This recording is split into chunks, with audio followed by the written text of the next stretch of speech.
Hey, say you shouldn't speak ill of the dead, but there's no rule against criticizing their work. The US composer and lyricist Jonathan Larson famously died of an aortic dissection the day before his musical Rent opened off-Broadway, and somehow the tragedy of his sudden death folded itself into the show's reputation.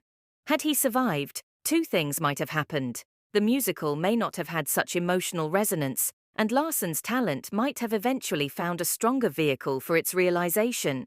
Because as much as people love it, Rent is actually pretty awful. That's not to say it doesn't thrum with potential. In an alternate reality, you could imagine Larson honing and strengthening his lyrical and compositional skills, embracing dramatic nuance and refining his melodic instincts. The two musicals he left behind, this and Tick, Tick, Boom, which has had an Australian revival starring Hugh Sheridan, point the way, but they don't of themselves represent a major body of work. Larson seems haunted forever by a future that never materialized. Rent is a fairly unsophisticated reframing of Puccini's La Bohème, artlessly transposing the opera's 1830s Parisian bohemians to the lower Manhattan of the mid-90s. Larson chucks everything at it with undergraduate enthusiasm, but little sense of precision. Thus we get a jumble of underdeveloped stories revolving around hot-button issues including homelessness, drug addiction, and the AIDS crisis. Characters often seem like mere ciphers, their actions servicing Larson's dramatic whims, but rarely making psychological sense. Mark, Noah Mullins, lives with his friend Roger, Gerard Smith, in a dilapidated hovel in the Lower East Side district of New York known as Alphabet City. They begrudgingly endure power outages, freezing living conditions, and, as something they probably should have seen coming, demands to pay last year's rent. They decide in the title song that they'll simply refuse to pay and organize a protest movement against landlords, cops, and gentrification itself. Australia's cities, enduring rental crises of their own, should take note. The plot, like many of the songs themselves, has a tendency to lurch and splutter. Just as one idea gets going, Larson drops it and takes up another. For a while it seems as though the story will follow those community fixes-up-a-building trajectories favoured by 80s US cinema, for which Breakdance 2, Electric Boogaloo is the undisputed pinnacle. This morphs into tedious will-they-won't-they love triangles and eventually into a death scene so schmaltzy it wouldn't look out of place in a Hallmark Christmas movie.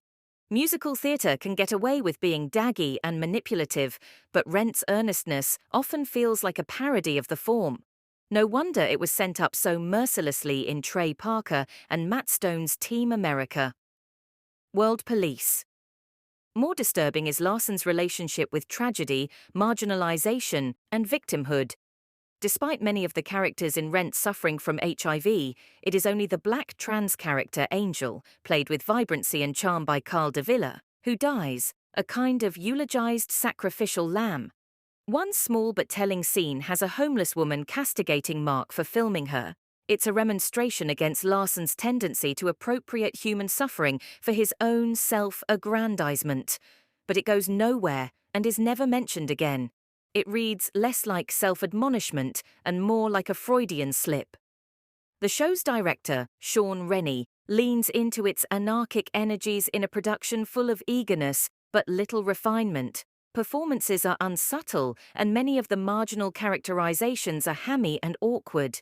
Ella Butler's costumes are suitably grimy and downbeat, and Dan Barber's industrial set works well enough, but only Paul Jackson's vivid lighting design evokes the sense of defiance and danger that animated pre-gentrified Lower Manhattan.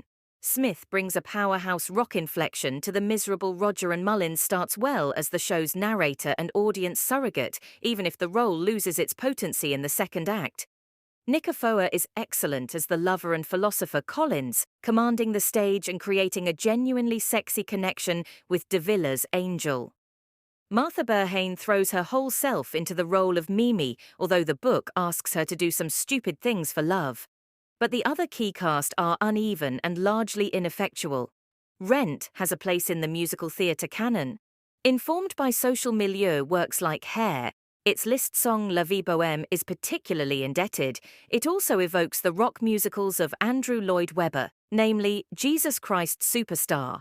For better or worse, it influenced a whole decade of musicals that followed, from excellent stuff like Next to Normal to excrement like American Idiot. Rabid fans will happily ingest it, cheese and all. But in 2024, Larson's saccharine view of bohemian life and his inclination to appropriate and minimize the suffering of a generation wiped out by AIDS feels glib. This production does nothing to restore the work's reputation, even as it leaves us wondering what might have been.